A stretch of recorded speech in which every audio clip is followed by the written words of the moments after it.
komentator paling keren nih di Kabupaten Dairi. Kita akan siap-siap menyaksikan. Sudah dilakukan.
Bola ke tengah, kita diadu tinggi saja tadi oleh penjaga gawang Ecep Banurea ke depan.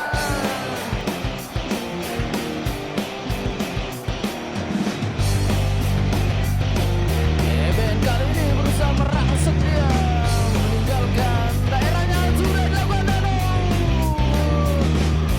Sebuah penyelamatan yang sangat baik tadi.